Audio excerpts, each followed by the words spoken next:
Salut, c'est Rose. Vous écoutez Poule Sentimentale, le podcast qui parle de nous, les animaux.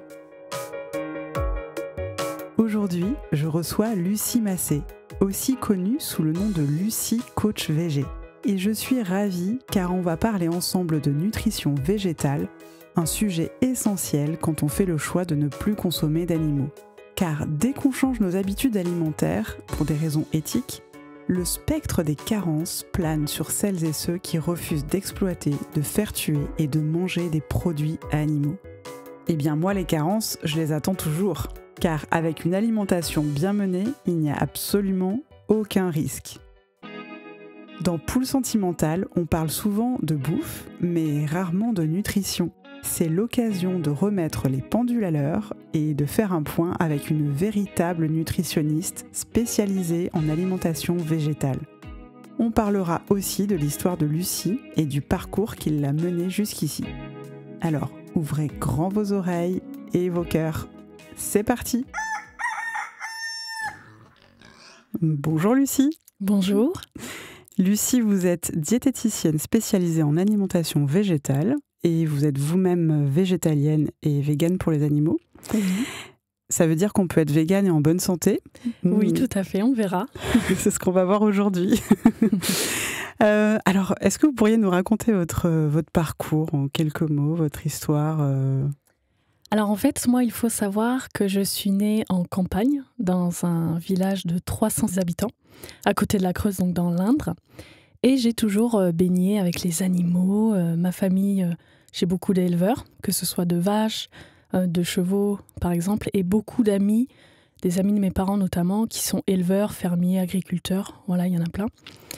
Et au fur et à mesure de ma vie, j'ai toujours apprécié les animaux. Je faisais le fumier quand j'étais enfant. C'est-à-dire, vous faisiez le fumier? En fait, le fumier, pour ceux qui ne connaissent pas, c'est toutes les déjections animales lorsqu'ils sont sur la paille, par exemple, donc leurs urines, leurs selles. On change, en fait, et on met de la paille propre. Voilà, je conduisais également des tracteurs à l'âge de 10 ans. Voilà, il n'y avait pas de souci, c'était normal. Je baignais dans ça. Et au fur et à mesure de ma vie, je voyais quelquefois certains animaux se faire tuer. Par exemple, je me rappelle, je revenais de l'école, j'allais chez ma voisine et je voyais le cochon se faire tuer à coups de massue. Donc, c'est-à-dire que c'est un élevage, un petit élevage de campagne, c'est pas du tout intensif. Et en fait, le cochon était élevé dans un bâtiment de 9 mètres carrés, il ne voyait jamais le jour. Et la première fois qu'il sort, on le tape dessus avec une massue. Et donc je regardais, j'entendais tout, c'était vraiment très horrible, je ne raconte pas les détails, voilà. C'était très horrible et d'entendre, de sentir. Et en fait, l'émotion du cochon se transfère à l'être humain. Et donc je suis partie avec ma sœur jumelle un peu plus loin. Après, ils ont fait griller le cochon, donc on le sentait. Et ça m'a dégoûtée sur le moment, mais le soir, ça ne m'a pas empêché de manger du jambon. J'adorais ça. Je voyais aussi tout ce qui était volaille se faire trancher la gorge tout de suite comme ça, alors que d'habitude le fermier leur donnait à manger, donc elle ne comprenait pas trop. Ah oui, et vous non plus, je pense que vous ne compreniez pas trop. Ouais, et puis c'est choquant, lorsqu'on est un enfant, on voit ça, tout le monde nous dit que c'est normal, donc on continue, on a une petite lumière pendant 2 secondes, mais voilà, c'est la vie, c'est normal, c'est la vie. Et puis au fur et à mesure, je me rappelle un jour, j'étais malade et j'étais restée chez moi et j'avais accès à un ordinateur, j'étais au collège. Et en fait, je regardais des vidéos de chevaux et tout. Et à un moment donné, je suis tombée sur une vidéo d'abattoir.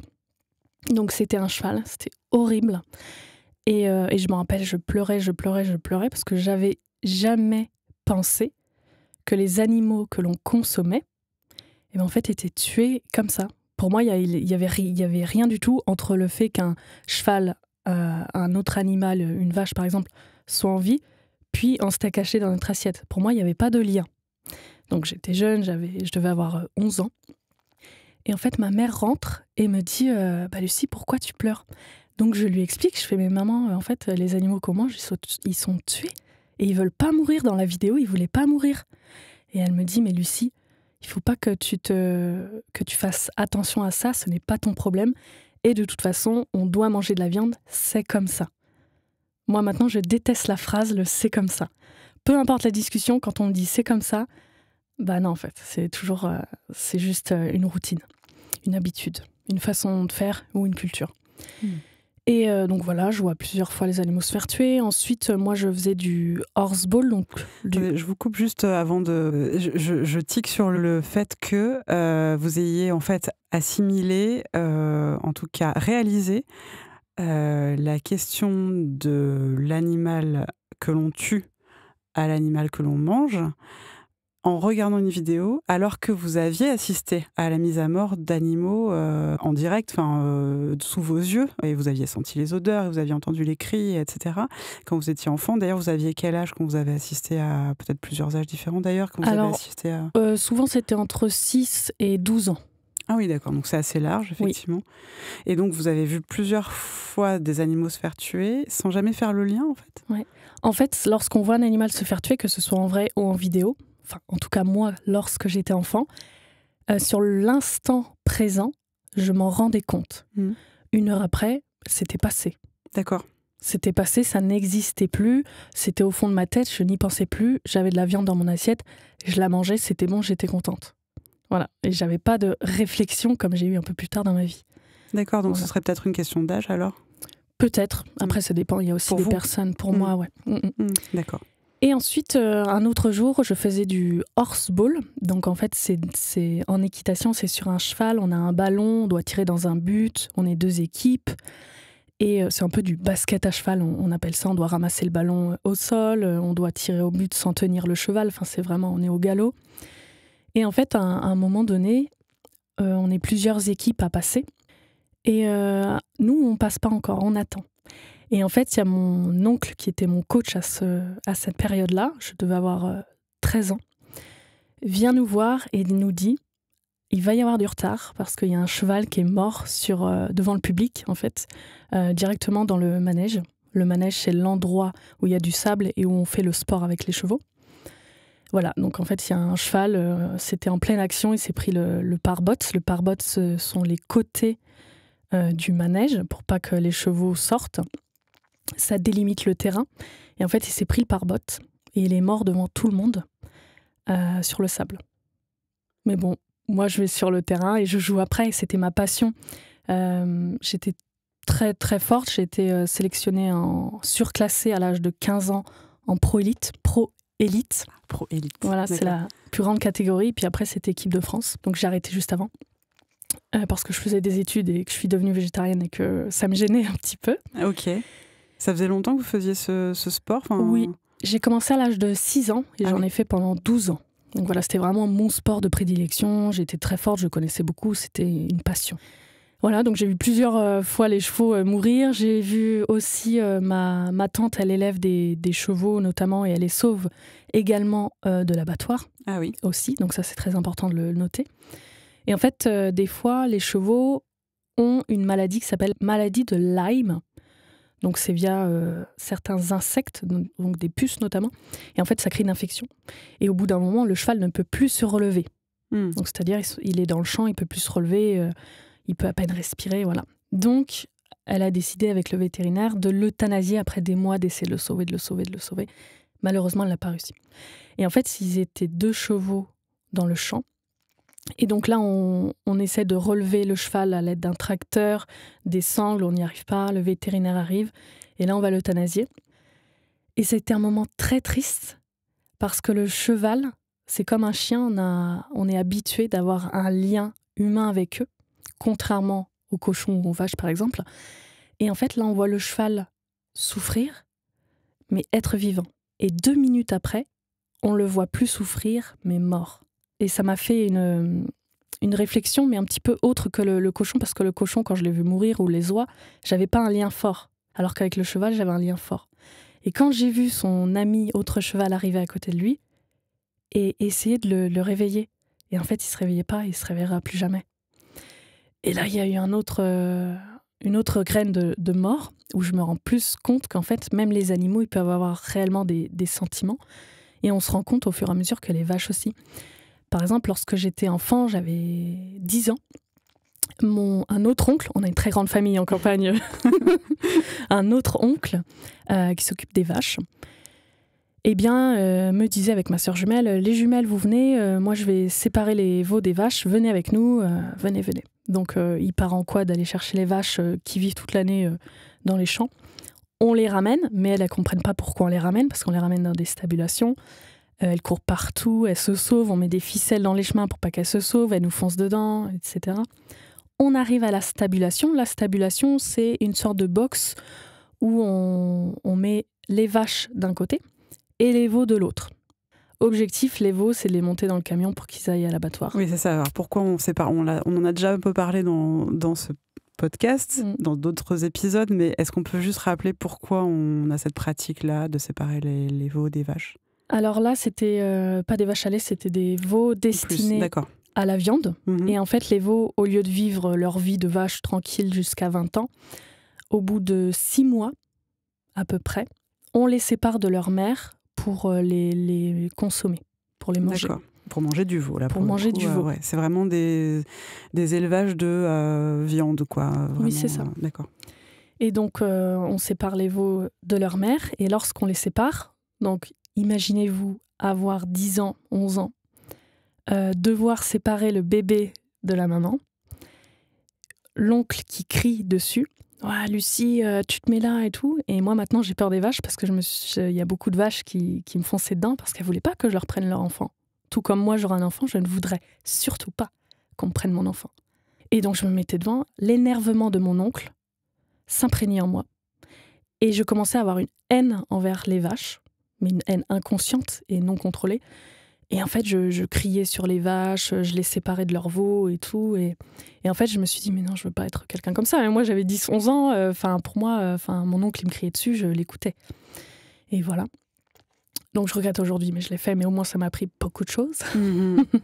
Ça, vous l'avez fait plusieurs fois ? Ah oui, je l'ai fait 2 fois. Ok. Donc, on dit souvent que les véganes, c'est des bobos véganes. Et en fait, il y en a plein qui sont de la campagne et qui voient la réalité et qui se disent en fait c'est pas possible. Même les éleveurs, souvent, mon oncle il est triste de faire ça, mais il a besoin d'argent pour vivre, donc il le fait.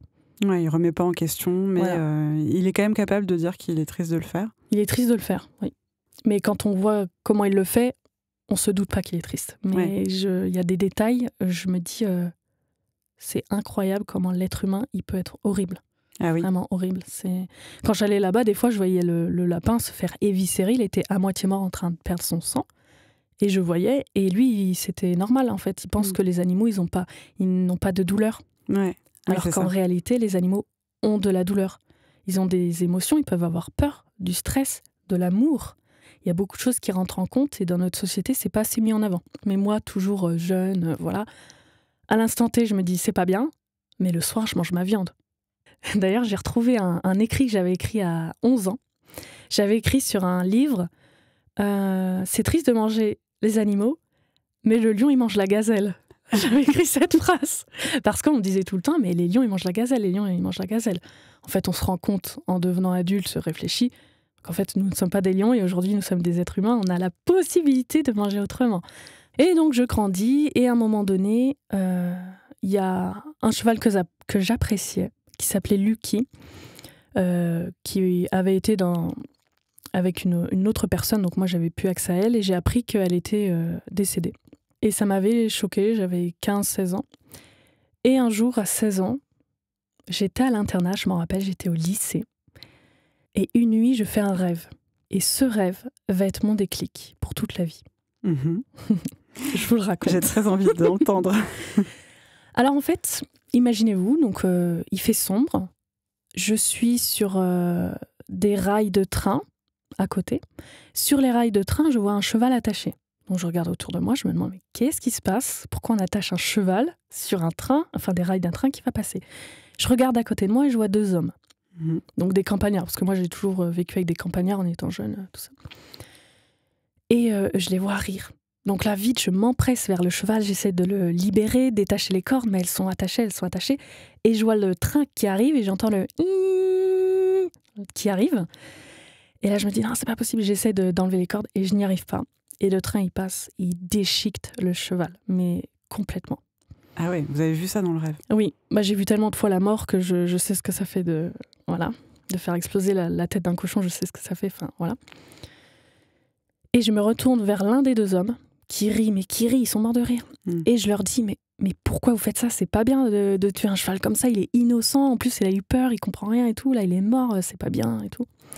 Et en fait, il me regarde dans les yeux et il me dit, toi c'est pire, tu payes des gens pour les remercier pour manger ta viande. Et là, je me réveille un sursaut, et là je me dis, plus jamais je ne mets dans ma bouche aucun animal, jamais. Ah, c'est incroyable ce rêve. Oui. Ok. Donc voilà, donc je vous dis, c'est un petit hommage à peut-être inconsciemment au cheval que j'appréciais et qui est décédé. Mais là, c'était un vrai hommage parce que là, toutes les petites graines, lorsque j'avais 10 ans, là, elles ont germé. On ne se rend pas compte de la chance d'avoir des petites graines. Ça nous fait vraiment évoluer sur beaucoup de sujets. Et là, c'était mon cas. Voilà, donc à partir de 16 ans, je dis, non, j'arrête de consommer la viande. Et je me rappelle, je suis rentrée chez moi. Donc imaginez une famille campagnarde qui adore la viande, parce que moi j'adore la viande, hein. Vraiment j'adorais tout ce qui était pâté, jambon fumé, foie gras, j'adorais ça. J'adore le goût, mais j'aime pas ce qui se passe derrière par contre. Donc j'arrive chez moi et mon père qui fait la cuisine, qui fait bon, ça vous va si je fais ça à manger ce soir? Et moi je dis non, j'ai plus envie de manger les animaux, enfin la viande, j'ai plus envie d'en manger. Et là il me regarde, et là il m'insulte. Mon père ne m'insulte jamais, voilà. Je fais ok, d'accord. Y a ma grande sœur qui dit que je suis débile, que je surfe sur une mode. Alors déjà, je ne savais pas que c'était la mode de ne pas manger les animaux. Enfin, moi, je ne savais pas du tout. C'était il y a combien de temps, ça? J'avais 16 ans, c'était en 2014. Ok. Donc voilà. Il y a ma sœur jumelle qui me regarde, qui dit « T'as raison, mais moi, j'aime trop la viande. » Et là, elle mange son poulet devant moi, elle l'arrache.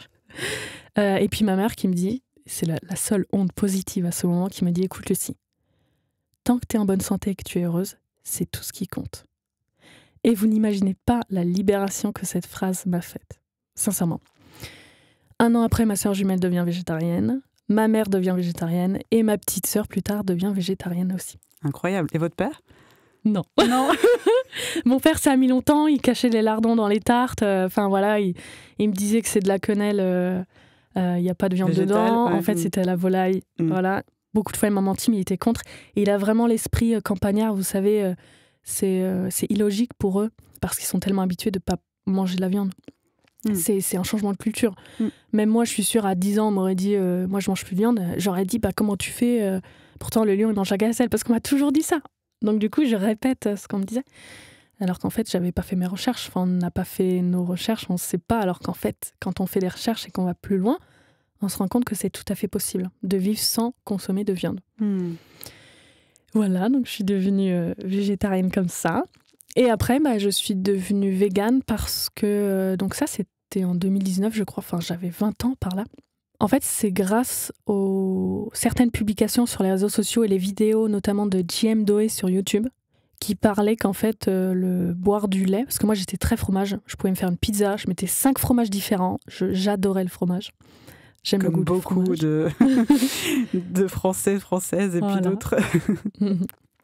Et en fait, il montrait des vidéos comme quoi, en fait, on séparait le veau de la mère, alors que je savais très bien parce que moi, je l'ai fait. Ouais. Et il avait donné un exemple avec tous les animaux tués, que le fromage, en fait, même les vaches à lait, et je le savais pas parce que j'avais jamais cherché, en fait, elles étaient tuées à l'âge d'environ 8 ans, au lieu de 20 ans, pour manger la viande. Et les veaux, parce que pour avoir du lait, une vache a besoin d'un veau. Sauf que le veau, on lui retire et on prend son lait. Et je me suis dit, mais oui, c'est vrai. En fait, pour avoir du lait, il faut un veau. Et là, pareil, je me dis, mais en fait, j'ai un enfant, je l'allaite, on m'enlève l'enfant et on prend mon lait. Je me dis, tout ça pour du fromage, pour avoir 5 minutes de plaisir gustatif. Et je me suis dit, mais en fait, c'est horrible. J'arrête. Et j'ai arrêté. Être végane, c'est plus difficile. Ça a été plus difficile pour arrêter le fromage. Et on a beaucoup d'a priori. Moi, je ne connaissais pas du tout l'alimentation, la nutrition. En fait, si vous voulez, quand j'étais végétarienne, j'étais en fac de sport. Et la nutrition, j'en avais rien à faire. Mais complètement rien à faire. Et en fait, c'est en devenant végane que je me suis réellement intéressée à la nutrition. Et que je me suis rendu compte qu'en fait, c'était possible d'être végane. Et là, ça fait des années, là, j'ai 28 ans. Ça fait 8 ans que je suis végane. Je suis en très, très bonne santé. Et est-ce que vous continuez de faire du sport? Parce qu'il y a quand même cette partie-là qui compte. Parce que vous avez été sportive des très jeunes, des 6 ans, vous montiez à cheval, etc. Est-ce que vous avez continué le sport en devenant végane? Alors oui, bien sûr, et je continue encore plus le sport, et j'adore le sport, je suis très sportive, d'ailleurs je vais me former en nutrition du sportif encore plus, bientôt. Et je fais de la course à pied, je fais également de la musculation. Okay. Après j'avais essayé, moi j'aime beaucoup essayer les sports football américain, j'avais essayé aussi le MMA. Qu'est-ce que donc c'est MMA? comme la boxe française entre guillemets, pour faire très simple. C'est pas ça, mais voilà. Et donc là, en ce moment, c'est plus musculation. Donc là, je m'entraîne aux tractions. Les tractions, donc on soulève son poids du corps avec une barre en hauteur. Et au début, je me disais, mais c'est impossible. Et en fait, il suffit de l'entraînement. Okay. Et une bonne nutrition, et du bon sommeil, l'hydratation, etc. Tout ce qui rentre en compte. Mais on peut être sportif et en bonne santé, évidemment. En étant végane, ok. Oui. En tout cas, ça vous a pas posé question quand vous étiez étudiante? Pas du tout. Mais vous étiez végétarienne? Oui. C'est un peu différent, dans les esprits en tout cas. Enfin, quoique, encore, on peut se dire qu'il y a beaucoup de préjugés là-dessus, sur le fait que quand on est végétarien, et encore plus végétalien ou végétalienne, on est tout frêle, on est en carence, enfin bon. Mais même quand on pense pas qu'on est en carence, je pense qu'il y a beaucoup de gens qui pensent qu'on est moins fort ou qu'on a besoin, enfin, que la viande en tout cas, ou que les produits animaux permettent de développer les muscles, etc. Et ça, c'est quand même encore très très ancré, quoi, on peut dire. Donc, mais vous, ça vous posiez pas cette question-là au début? Au tout début, en étant végétarienne, pas du tout. Et en fait, lorsque je suis devenue végétarienne, j'ai senti aucune différence lorsque j'étais omnivore à végétarienne. Et quand j'étais végétarienne à végétalienne, j'ai senti aucune différence. Ah bon? Pour moi, j'ai senti aucune différence. Il y en a qui ressentent un meilleur transit, qui ressentent une diminution de leur inflammation, une augmentation de leur endurance. Voilà, j'ai pas senti trop de différence, mais il y a beaucoup de personnes qui sont nées véganes, qui sont nées végétariennes et qui sont en très bonne santé. Il y a beaucoup d'athlètes qui sont aujourd'hui très connus et qui ont eu beaucoup de médailles et qui sont véganes, il y en a énormément. Et il y a même des athlètes aujourd'hui qui veulent essayer l'alimentation végétalienne, pour voir si ça améliore leur productivité, leur performance. Donc ça, intéressant. C'est très intéressant, j'aime beaucoup. Ah oui, oui. En plus, souvent on m'a beaucoup dit, oui, mais quand j'étais végétarienne, mais au niveau des protéines, comment tu fais, tout ça? Alors il faut savoir, premièrement, la protéine de référence en France, c'est pas la viande. Ah. C'est l'œuf, à la base. Et ils sont en train de réfléchir pour choisir une protéine qui est une très bonne protéine, mais aussi qui est écologique. L'éthique, ils s'en fichent en nutrition. Ouais. Voilà. Mais là, il y a le facteur écologique qui rentre de plus en plus en compte. Et c'est vraiment bien, je trouve. Et là, ils réfléchissent à être plus sur les légumineuses. Donc ça, c'est intéressant. Notamment le soja, qui est très mal vu. On m'a dit tellement de fois, si je mange du soja, je vais avoir les seins qui poussent, tout ça. Alors qu'en fait, quand on cherche, c'est complètement faux. D'où vient ce préjugé Alors là, on va parler de la France, parce que les autres pays, ils n'interdisent pas du tout le soja. En fait, il y a eu des études sur le soja qui ont été réalisées non pas sur l'homme à un moment donné, mais qui étaient réalisées sur des rats ou des chiens, je ne sais plus, l'espèce animale. Et en fait, ils ont remarqué qu'au niveau des rats, il y avait un seuil à respecter de précaution au cas où. Et le seuil, c'était vous ne devez pas consommer plus de 3 produits de soja par jour. Ce qui est déjà énorme. Et ils ont mis cette précaution parce qu'ils n'avaient pas fait des tests au-dessus avec plus d'aliments contenant du soja. Donc il y a plein de facteurs qui sont entrés en compte. Et en fait, en regardant toutes les méta-analyses, donc les méta-analyses, c'est beaucoup d'études scientifiques à haute preuve scientifique. Et en fait, on remarque que le soja, grâce à ses phytoœstrogènes comme l'isoflavine, parce qu'on pense phyto et œstrogène. Œstrogène. Ah, c'est ça, c'est oestrogène. Ouais. Œstrogène, ça va être néfaste parce que ça va jouer contre les œstrogènes humains. Donc, effectivement, parfois, ils se mettent sur le récepteur de l'œstrogène humain, mais il n'y a pas de souci. Et au contraire, ça permet soit une efficacité neutre, donc il n'y a pas de souci, soit une efficacité qui est grâce aux isoflavines, beaucoup mieux, notamment dans la protection de certains cancers. Le cancer, par exemple, du sein. Okay. D'accord, il y a beaucoup de personnes qui meurent de ça aujourd'hui. Et le soja permet de prévenir ces cancers, par exemple. Et là, de plus en plus, aujourd'hui, nous, dans le secteur de la diététique, dire que le soja, c'est néfaste, c'est une honte aujourd'hui. Maintenant, ceux qui disent que le soja est néfaste, c'est que des personnes qui ne s'y connaissent pas réellement en nutrition. Voilà, mais pourtant, ce sont des nutritionnistes Alors, il y a beaucoup. Ok. Après, il faut différencier coach en nutrition, nutritionniste, diététicien nutritionniste, médecin nutritionniste. Il y en a qui n'ont pas du tout de diplôme, de formation. Donc, je vais les mettre de côté. Par exemple, qui? Les coachs? Coach en nutrition ou nutritionniste simplement. En fait, il n'y a pas besoin de formation, sauf si on est formé 1 ou 2 semaines. Contrairement au diététicien nutritionniste, qui est entre 2 ans et 3 ans, et spécifiquement sur l'alimentation. Et les médecins nutritionnistes, qui ont leur formation, leur doctorat en médecine, plus 1 année en nutrition. Les diététiciens nutritionnistes sont les professionnels de santé les plus connaisseurs de la nutrition en France. Et ça, c'est pas assez mis en avant. Et eux, par contre, ils sont pas censés dire que le soja est pas bon ou que... Exactement, parce que du coup, ils sont contre la science. Et nous, quand on est formé, on est des professionnels de santé, on suit toujours la science qui évolue au fil du temps. Donc, c'est être contre sa base de métier. Voilà, donc c'est un peu la honte quand quelqu'un dit « Ah non, le soja, c'est pas bon. » Voilà. En fait, c'est vraiment la honte. Et ça se dit encore beaucoup, même chez les médecins nutritionnistes. Certains, qui sont censés être... Certains, oui, malheureusement. J'ai une question, ça revient un peu en arrière, mais c'est pas grave. Avec votre famille, est-ce que ça se passe bien? Est-ce que vous arrivez à retourner dans votre famille? Est-ce que est-ce qu'ils l'ont bien pris que vous deveniez végétarienne? Déjà, c'était compliqué. Alors, végane, j'imagine que ça a dû faire une deuxième... Au repas de Noël, c'est... Voilà. Parce qu'au repas de Noël, c'est très tradition. Foie gras de mon oncle. Enfin, voilà, c'est très... Voilà. Et en fait, j'ai toujours quelques petits pics. Voilà, il y a même mon oncle qui cachait également des lardons, ma sœur jumelle, tout ça. Il y a toujours des petits trucs comme ça, mais... Il voit l'évolution et surtout, il voit que je suis en très bonne santé, qu'en plus je m'y connais en nutrition, et ils ne se connaissent pas du tout. Donc, ils me posent une question, je réponds au quart de tour et avec bienveillance. Et j'aime beaucoup donner des sources scientifiques également. Et je suis toujours dans la gentillesse. Je pense qu'il faut, pour moi, il ne faut pas chercher à convaincre les autres. Il faut simplement être là et être un exemple, tout simplement. Ils voient que je suis en très bonne santé, que je fais beaucoup de sport. Que je m'y connais en nutrition et que je suis toujours joyeuse, j'ai beaucoup d'énergie, enfin voilà, je suis la première à aller courir dehors, il n'y a pas de souci. Et du coup, ils ont modifié leur vision. Et d'ailleurs, j'ai même des amis qui sont chasseurs. En fait, au bout d'un moment donné dans ma vie, j'ai vécu 2 ans avec un chasseur, mais qui ne chassait plus. Lorsqu'il était avec moi, j'étais végétarienne à ce moment-là. Et lui, chasseur, il voulait devenir éleveur. Et toute sa famille, pareil, sont des éleveurs. Et en fait, même sa famille me préparait des repas végétariens et parfois ils mangeaient tous végétariens. Ils étaient très ouverts d'esprit, on s'entendait très très bien. Voilà.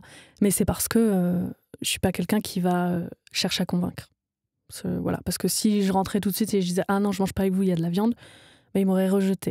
Parce que quand on essaye d'instaurer une limite à quelqu'un, et en fait, il finit par nous détester. Ce qui est logique parce qu'on lui interdit de faire quelque chose. Alors que si on lui dit rien, qu'on lui montre ce qu'on mange, on partage nos repas, on fait des tartes, il goûte, voilà, on fait des desserts sans œufs, sans lait, voilà, ou même des crêpes sans œufs, sans lait, ils se demandent « Ah, mais il n'y a que de la farine, comment vous faites ?» Et en fait, je leur fais. Et en fait, ils se rendent compte que c'est tout à fait bon parce que lorsqu'on est omnivore, et même moi, quand j'étais enfant, on m'aurait dit « Je suis végane », j'aurais dit « Mais tu manges quoi à part des légumes ?» Alors qu'en fait, c'est pas du tout ça. En fait, on peut manger des gâteaux, on peut manger des crêpes, on peut manger des tartes, on peut manger plein de choses. Et on pense que c'est une restriction. Et en fait, il y a tellement d'aliments qui existent et que je ne connaissais pas que du coup, en fait, c'est tellement diversifié. Et maintenant, ils le prennent bien. Donc, je m'entends très bien avec les éleveurs de ma famille et les chasseurs de ma famille. Même si des fois, ils parlent « Ah bah là, j'ai tué combien de sangliers, tatata ». Ils me regardent, ils continuent leur discussion. Je rentre pas dedans, mais moi, quand je parle de mon travail, qui est diététicienne nutritionniste en alimentation végétale, ils écoutent. Donc, on se respecte mutuellement et ça permet de faire évoluer les mentalités et je trouve que c'est intéressant. Bravo, parce que... Donc, les liens restent positifs. Ouais. Et vous avez dit que vous aviez découvert des aliments que vous ne connaissiez pas. Vous pouvez donner des exemples? Qu'est-ce que vous avez découvert? J'ai découvert, par exemple, tout ce qui était graines, oléagineux. Donc fruits à coque, donc pour faire simple, c'est tout ce qui est amandes, graines de chia, graines de lin, noix, noisettes, tout ça. Avant, j'en consommais pas du tout. Tout ce qui est aliments fermentés, par exemple le chou, les carottes fermentées qu'on peut faire à la maison, Moi, j'aime bien faire les choses maison. Tout ce qui est graines germées, on s'en rend pas compte, mais la puissance des nutriments, il y a plus de protéines, il y a plus de calcium quand on fait de la fermentation ou des graines germées, par exemple. Le soja que je ne consommais pas, donc le tofu, par exemple, qui est français. Il faut savoir qu'en France, le soja à consommation humaine est soit bio, soit sans OGM. Mais en tout cas, il est français. Moi, j'achète bio et français. Il y a il y a de plus en plus de cultures de soja en France parce que c'est une légumineuse. Elle permet un potentiel azoté dans le sol, c'est-à-dire qu'elle récupère l'azote de l'atmosphère. Elle le transfère grâce à une symbiose avec une bactérie. Elle le transfère au sol. Ça enrichit le sol. Et pour le changement climatique, en plus, c'est très positif. Oui. C'est une protéine durable, le soja. Et il y a beaucoup de personnes qui essaient de fermenter le soja, en plus. C'est délicieux. Voilà, dans le sud-ouest, il y a beaucoup de producteurs de soja et c'est trop cool, c'est trop bien. Et oui, parce que y a aussi un argument qu'on nous oppose parfois, mais vous mangez du soja, mais c'est la déforestation en Amazonie, etc. On peut peut-être rappeler que ça n'a rien à voir. Ouais. Et justement, comme vous l'avez dit, le soja est souvent français. En fait, moi, ce que j'aime bien faire, c'est voir tout ce qui est dit, entendu et détruire certains mythes, certains stéréotypes. Il y a toujours des idées fausses qui circulent. Et moi, j'aime bien les démystifier. Et donc, on dit souvent que le soja, en fait, les véganes, ils détruisent la forêt amazonienne à cause du soja. Il faut savoir que la destruction de la forêt amazonienne, effectivement, c'est dû à une production du soja. Mais qui consomme le soja ? Les 3% de végétariens véganes en France ? Ou les 77% d'animaux qui consomment le soja ? C'est les animaux qui consomment le soja. Donc je tiens à rappeler, lorsqu'on est végane ou végétarien, ou même omnivore, mais qu'on aime le soja, parce qu'il y a beaucoup de personnes, notamment dans la culture asiatique, qui favorisent cette évolution-là, on consomme du soja français et souvent bio. Voilà. Exactement. Et puis on peut rappeler aussi que finalement le soja qui est consommé par certains animaux d'élevage, notamment les vaches, beaucoup, mais sûrement d'autres, et après c'est pour manger ces animaux-là. Donc en fait, si on arrêtait de manger les animaux, on ne déforesterait plus l'Amazonie. Tout à fait. Je pense qu'on est bien parti là pour déconstruire les préjugés au niveau de l'alimentation. On a commencé par le soja. Peut-être qu'on peut continuer sur les questions des carences. Les véganes seraient de grands carencés. Vous l'avez dit, vous êtes végane depuis 8 ans et vous êtes en pleine forme et tout va bien. Et je tiens à dire que moi aussi, ça fait bientôt 11 ans et mon dernier résultat de prise de sang est très très bon. Donc voilà, rassurez-vous. Mais quand même, on va essayer de déconstruire tout ça pas à pas. Ce serait bien que vous nous parliez, puisque vous êtes très sportive, de la question des protéines, justement. Alors, il faut beaucoup de protéines pour être sportif et pour les muscles, mais où est-ce qu'on trouve nos protéines ? Alors, déjà, ce qu'il faut rappeler, c'est les protéines, oui, servent à la masse musculaire, mais elles ne servent pas qu'à ça dans le corps humain. C'est-à-dire que notre organisme a besoin de protéines, d'acides aminés, c'est ce qui compose les protéines. Imaginez, on donne souvent l'exemple d'un collier, c'est une protéine, et les perles sont les acides aminés. Ça sert à quoi ? Ça sert à tout ce qui est anticorps, donc tout ce qui est immunité. Lorsque l'on est malade, on a besoin de protéines. À tout ce qui est transport, par exemple, dans notre corps, les protéines servent à transporter, par exemple, le fer, l'hémoglobine, c'est une protéine, à transporter d'autres nutriments, tous les gaz de notre sang. Voilà, donc ça ne sert pas seulement à la construction des tissus musculaires, mais à la construction des tissus de notre corps entièrement. On doit consommer des protéines, les protéines qui sont un assemblage d'acides aminés. Il y a 20 acides aminés qui existent, dont 9 que l'on doit avoir absolument dans notre consommation, c'est-à-dire à partir d'aliments, parce que notre corps ne peut pas les créer tout seul. Parce qu'il y a des protéines dans notre corps que le corps peut créer tout seul à partir d'acides aminés. Et on dit souvent, les protéines végétales sont incomplètes. Eh bien, en fait, quand on étudie réellement la question, on se rend compte que, en fait, cette idée est venue avec des études qui montrent que si on mange un seul jour que la protéine de riz, donc que du riz, ou que du soja, ou que des lentilles, ou que du bœuf, ou que des œufs, etc., eh ben, on voit que si on mange seulement du riz, on manquera de lysine. La lysine est un acide aminé.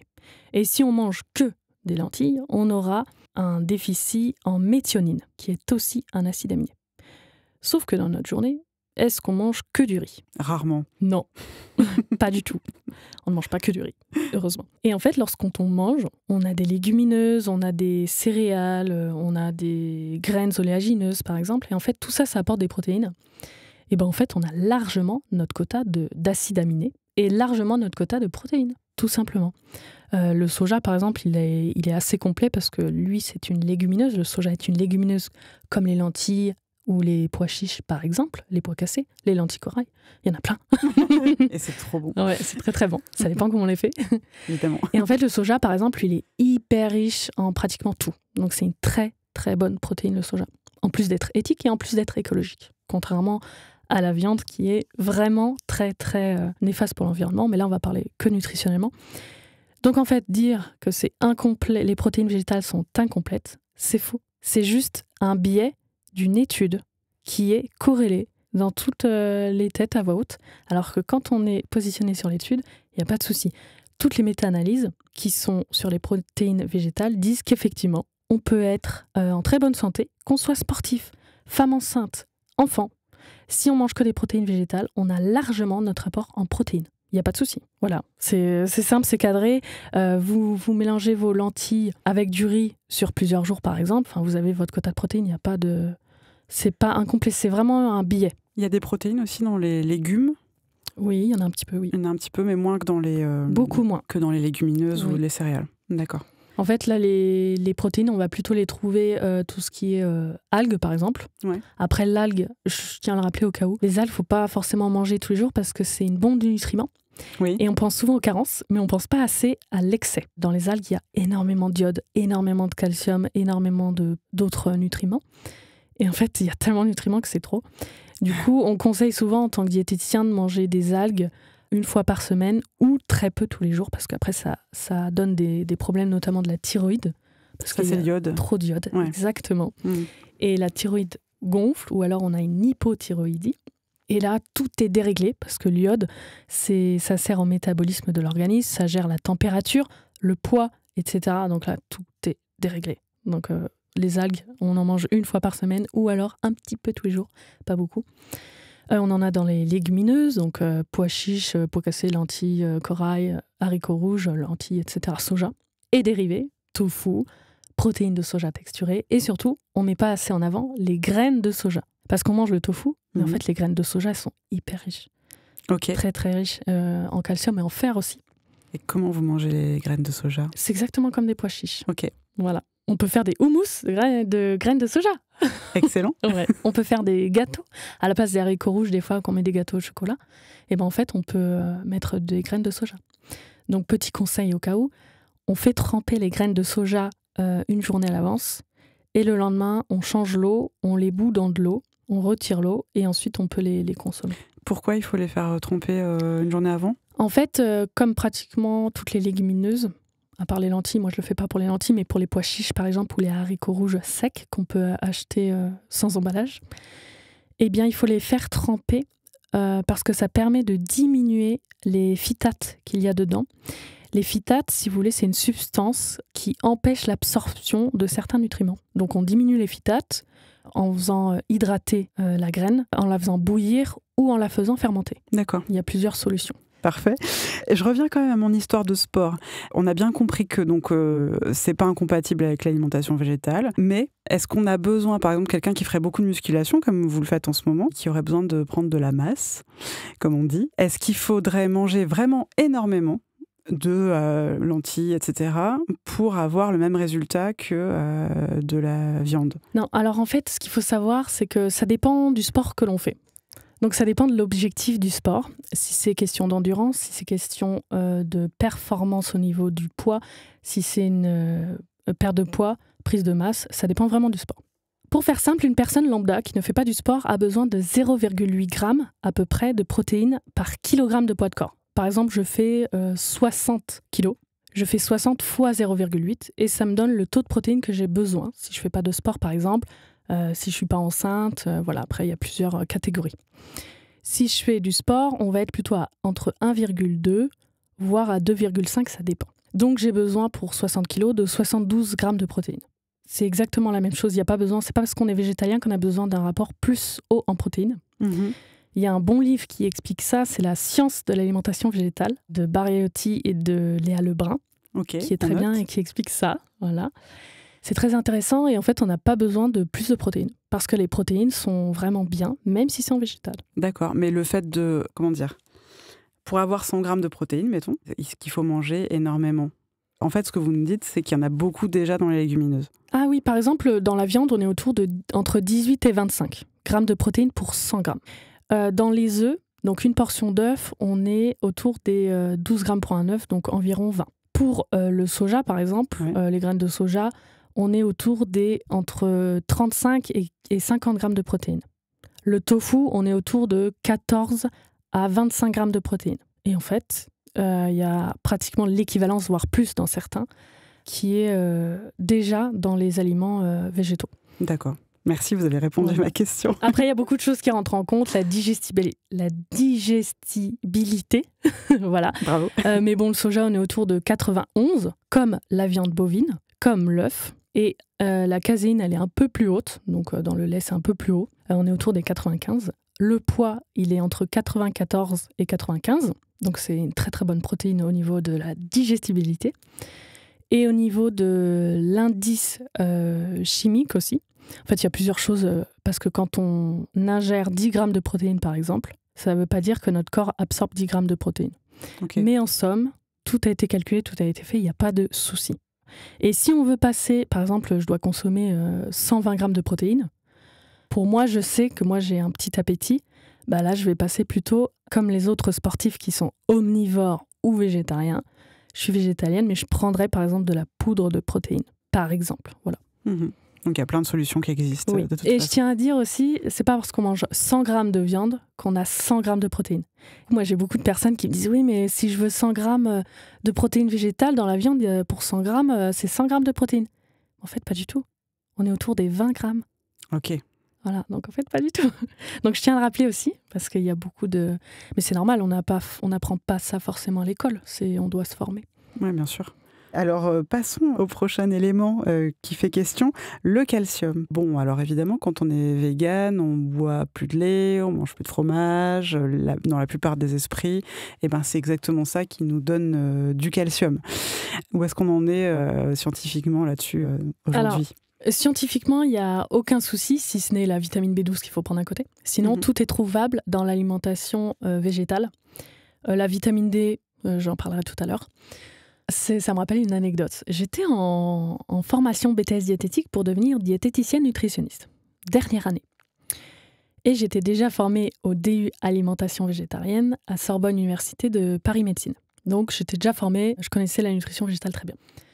Et je me rappelle, en cours de BTS, on parlait d'une femme enceinte et qui ne voulait pas de lait, en fait, ni de fromage. Ma professeure de nutrition nous dit, franchement, c'est n'importe quoi de pas manger de lait parce que sinon on trouve où du calcium. Donc là je me mets à rire, je fais mais c'est une blague, elle fait exprès. Et en fait je me rends compte qu'en fait non, c'est simplement qu'elle n'a pas l'information, elle ne sait vraiment pas en fin de compte. Parce que c'est vrai que quand on pense calcium, on pense ami pour la vie, on pense calcium. Alors, c'est ça. Alors qu'en fait, pas forcément. Et heureusement, parce que sinon comment ça ferait que tu sois 11 ans en bonne santé, oui. Moi 8 ans en bonne santé, qu'il y ait des personnes qui naissent véganes, qui sont en très bonne santé, qui font de la musculation, comment ça se fait ? Mais elle est où la solution ? C'est la question qu'on se pose tous. Si vous voulez, les besoins en calcium, on est autour des 950 mg par jour. La première source de calcium lorsqu'on ne consomme pas de produits laitiers, on en a où ? Donc dans l'eau Courmayeur, par exemple, on est déjà à 500. L'eau quoi, pardon ? Courmayeur, c'est un type d'eau. Ah, ok. Il y a de l'Épar, par exemple. Ah, c'est une marque. Voilà, c'est une marque. Ok. Voilà, on est à 550 déjà. Et on trouve où le calcium ? Notamment dans les choux. Il y en a beaucoup, surtout fermentés. Ok. Voilà, ça c'est très bien. Il y en a dans tout ce qui est graines. Par exemple, graines de sésame, dans les amandes, dans les graines de chia, dans les graines de lin. Voilà, le meilleur, c'est les graines de sésame. Il y en a aussi dans les algues, dans les légumes verts, dans certains fruits aussi. Un petit peu moins, mais ça sert aussi à couvrir nos 950 mg par jour. Et en fait, c'est très simple d'en trouver. Par contre, ce que j'apprécie pas trop voir, surtout sur les réseaux sociaux, il y a des personnes, des fois, c'est bien, ils sont dans l'alimentation végétale, mais ils ne sont pas formés. Donc des fois, ils donnent des fausses infos et c'est dommage. Ils disent, c'est très facile, on mange 100 grammes de graines de sésame et on a notre apport. Parce que c'est très riche, on est presque à 1000 milligrammes de calcium. Donc voilà. Sauf qu'en fait, en réalité, on ne mange pas 100 grammes. C'est énorme, c'est énorme, 100 grammes de sésame, c'est énorme. Et en plus, ce n'est pas une alimentation diversifiée, équilibrée, si on mange 100 grammes comme ça. Par exemple, ça c'est une fausse info et qui décrédibilise beaucoup les personnes formées à l'alimentation végétale. Parce que ces personnes qui disent ça ne sont pas formées parce qu'elles ne connaissent pas les portions. Par exemple, les graines. On ne va pas manger 100 grammes de graines ou d'amandes. On est plutôt entre 10 et 15 grammes. Enfin, il y a beaucoup de choses comme ça qui rentrent en compte. C'est pour ça, moi, je me suis dit, je vais me lancer sur les réseaux sociaux parce que je vois tellement de choses, j'ai tellement de mythes à casser et voilà, que je suis obligée, surtout qu'aujourd'hui, il y a eu, je ne sais pas si vous avez vu, il y a beaucoup d'études qui sortent. La plupart des adolescents s'informent en regardant sur les réseaux sociaux. Effectivement, ça devient un média très... Voilà. Enfin, ça devient un média, en fait. Oui. Donc, du coup, ça veut dire que vous avez pris les devants. Où est-ce qu'on peut vous trouver sur les réseaux sociaux ? Moi, c'est Lucie-du-8 coach.vg, un V, un G. Et je me suis lancée parce que, en fait, j'en avais marre de voir soit des « non, c'est pas possible d'être végane, soyez pas végane », et ou « soyez végane et mangez 100 grammes de sésame pour avoir du calcium ». Je me suis dit, bon, allez, c'est bon, je me lance. Je suis professionnelle de santé, c'est un peu gênant quand on est professionnel de santé qu'on se lance, mais au bout d'un moment, on se dit, allez, c'est bon. Pourquoi c'est gênant ?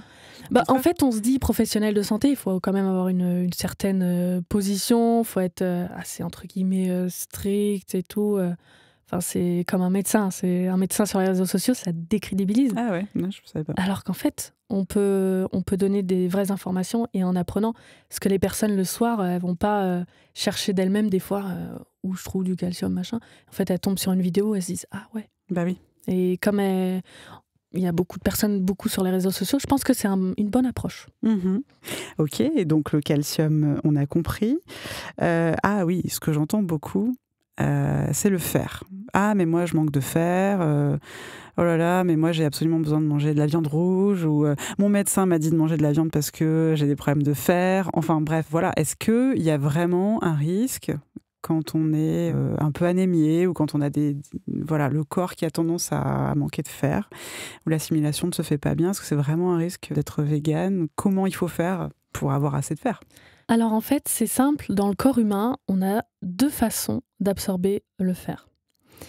On absorbe soit le fer héminique, donc c'est-à-dire à partir d'hème, de sang, de viande, ou à partir, par exemple, de fer plus végétal, donc du fer non héminique, qui ne provient pas du sang. Le fer héminique s'absorbe autour des 25% dans le corps humain. Le fer non héminique, donc végétal, s'absorbe autour des 5-10%.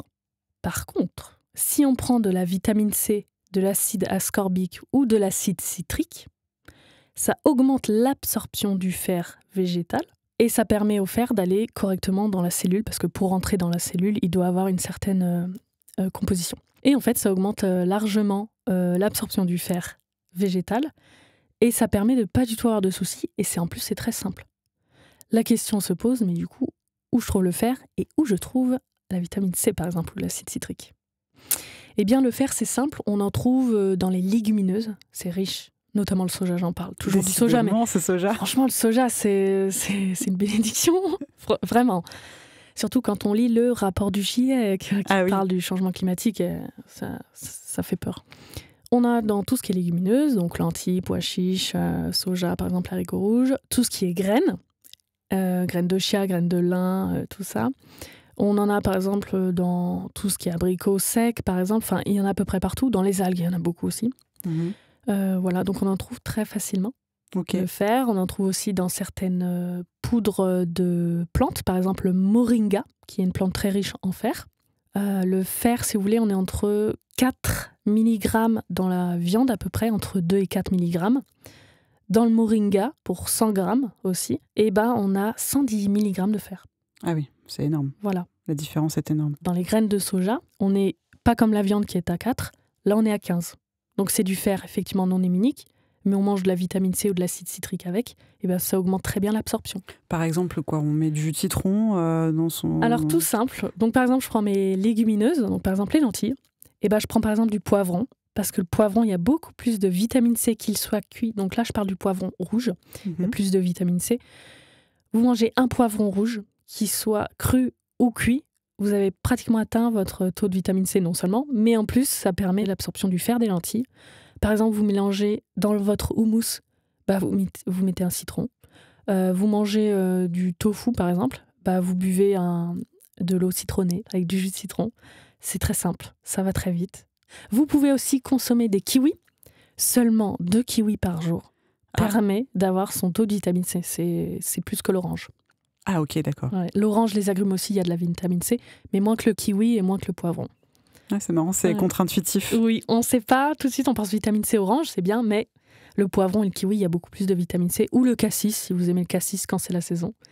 Le cassis est très très riche en vitamine C. Les fruits en général, non? Oui. Quand même globalement. Même une pomme par exemple. Eh bien en fait, la pomme va être autour de 3-4 mg de vitamine C. La banane, on va être autour de 7 mg. Donc en fait, on est à 12 dans la journée si on mange une pomme et une banane. Sauf qu'on doit être en vitamine C à 120. Ah oui. Donc pomme-banane, ce n'est pas assez. Quand on dit manger des fruits, on essaie de manger des fruits rouges, par exemple des kiwis, des agrumes aussi. Très bien. Et donc oui, ça augmente l'absorption. Il y a quand même des gens qui ont vraiment des gros problèmes d'absorption. Est-ce qu'il y a peut-être pas des compléments alimentaires, mais est-ce qu'il y a des choses qui existent pour vraiment avoir une très très forte dose de fer Alors déjà, il faut savoir que dans la population française générale omnivore classique, la plupart des femmes sont en carence ou en déficit de fer, c'est-à-dire qu'elles sont très basses en ferritine. Lorsque vous faites votre prise de sang, si vous êtes en dessous de 20, c'est-à-dire que vous êtes en carence martiale, en déficit. Ou quand vous êtes enceinte, quand vous avez beaucoup vos règles, par exemple, aussi. Oui, en fait, c'est ça. C'est pourquoi les femmes, c'est parce qu'on a nos règles. Oui, c'est ça, parce qu'on a nos règles. Et en fait, il y a différents cas de figure. Il y a des personnes qui deviennent véganes et qui vont augmenter leur fer parce que leur corps s'habitue. Donc, c'est-à-dire qu'ils modulent leur synthétisation par rapport, par exemple, à la vitamine C et le fer non héminique. Et à l'inverse, il y a des femmes, ça va diminuer. Donc, ça dépend vraiment de l'individu. Il faut toujours se caler par rapport à l'individu. C'est jamais cette alimentation est comme ça et l'autre, elle est comme ça. Non, ça dépend de l'individu. Et ça, on ne met pas assez en avant. Donc, il y a des femmes, ça va être très bien. Moi, je suis très bien en fer. Et il y a d'autres personnes, par exemple, ma sœur jumelle, elle est très basse en fer. Donc là, ça dépend vraiment de l'individu. Voilà. Mais après, elle perd peut-être plus de sang que moi, par exemple. Enfin, il y a beaucoup de choses qui rentrent en compte. Et effectivement, il y a des compléments alimentaires en fer que l'on peut prendre. Donc souvent, c'est déjà assimilé avec de la vitamine C. Il y en a plusieurs qui existent et vous n'êtes pas obligé. Il y a du fer végétal que l'on peut prendre. C'est pas du fer animal que l'on doit prendre. Voilà, ça existe aussi. Et ça me rappelle aussi la vitamine B12. On m'a déjà posé la question, mais en fait, mais la B12, c'est que dans les animaux. En fait, quand les véganes, vous prenez la B12, en fait, vous mangez les animaux dans un complément. En fait, pas du tout. Mais c'est marrant parce que c'est bien d'avoir le retour des personnes aussi.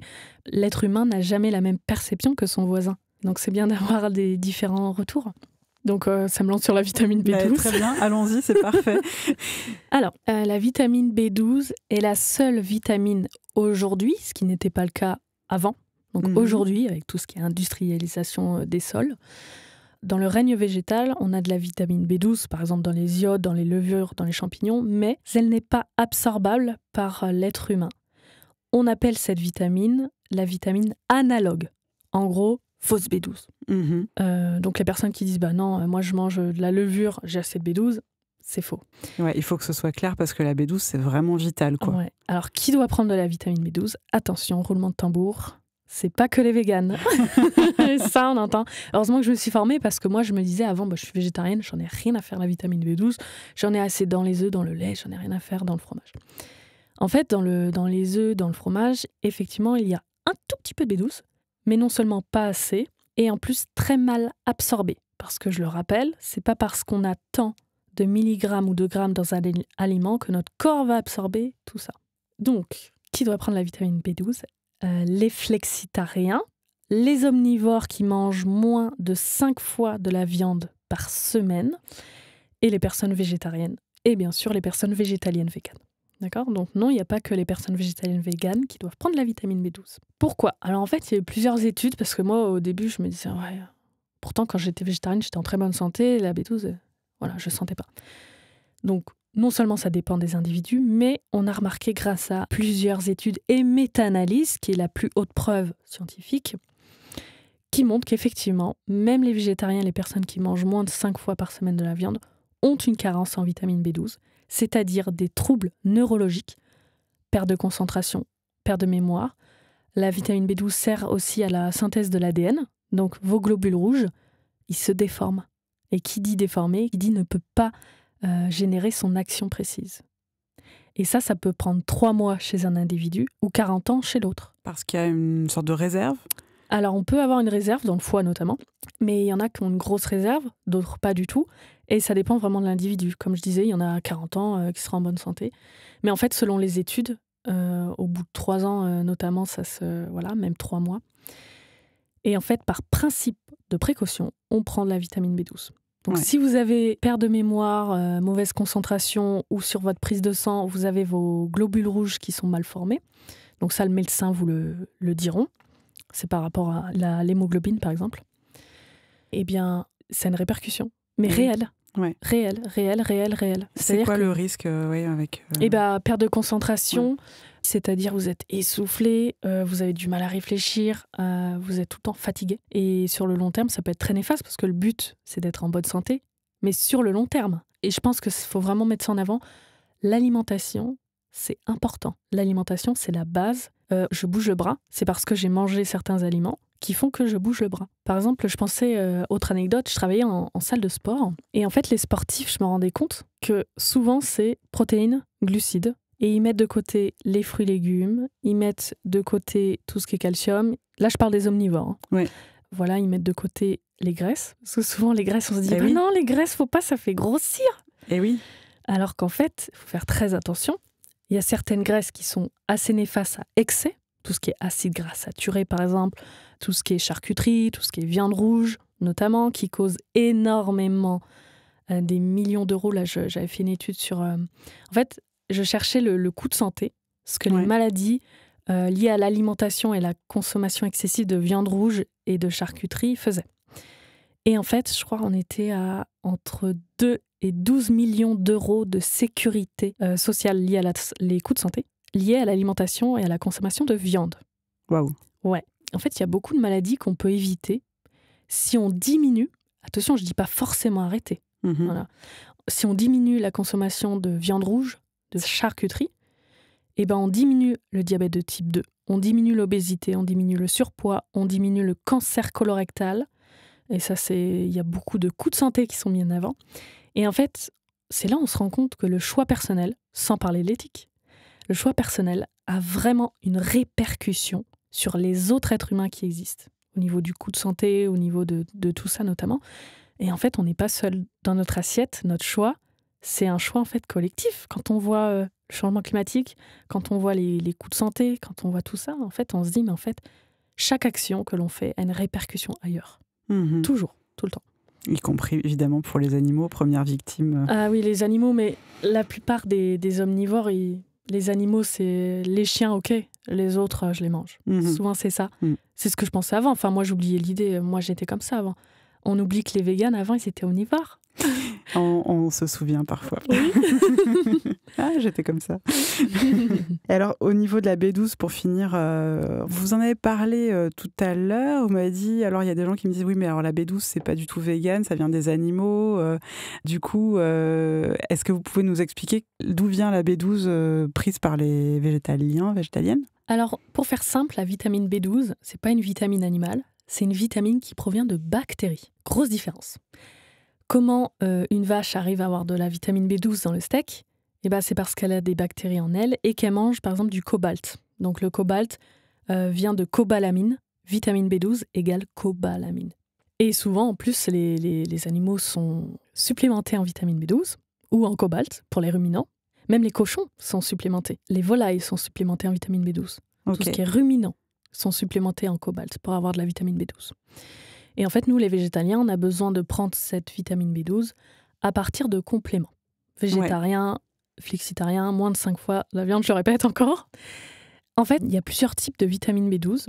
Donc, la méthylcobalamine, adénosylcobalamine, cyanocobalamine Et en fait, nous, souvent, c'est de la cyanocobalaminine que l'on prend. Donc, c'est une vitamine synthétisée. La méthylcobalamine, elle est créée, par exemple, par des champignons qu'on peut prendre. Elle est plus facilement synthétisable par le corps humain. Mais la cyanocobalaminine est moins chère et plus stable. D'accord ? Donc, moi, personnellement, je prends celle-là.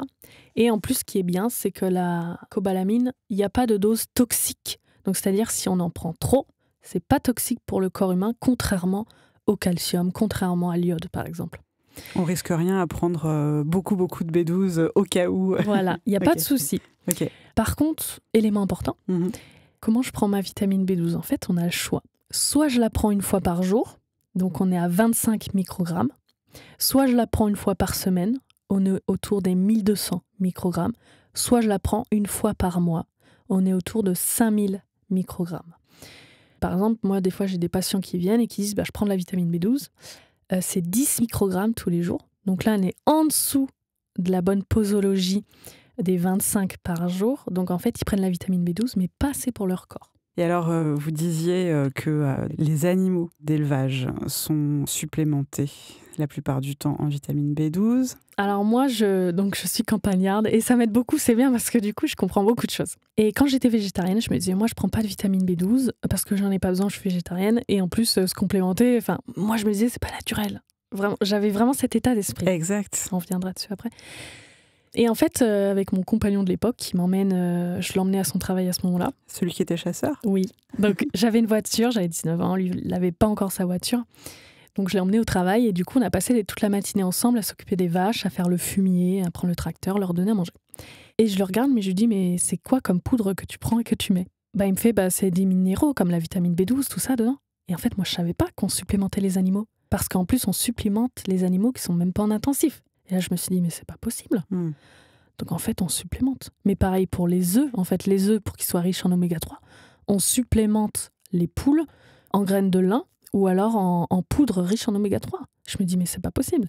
Et en fait, je fais des recherches, et je me dis, mais en fait, même le sel en France, il est enrichi en iode. Et on se dit, par exemple, quand on est une femme enceinte, ma grande sœur, elle est enceinte, elle est omnivore, elle mange de la viande beaucoup, on lui dit de prendre du fer, on lui dit de prendre la vitamine B9, parce que souvent, les omnivores classiques, ils sont en déficit de vitamine B9, notamment quand les femmes sont enceintes, parce que si on n'a pas assez de vitamine B9, le bébé, il a un souci au niveau du tube neural, au niveau de la colonne vertébrale.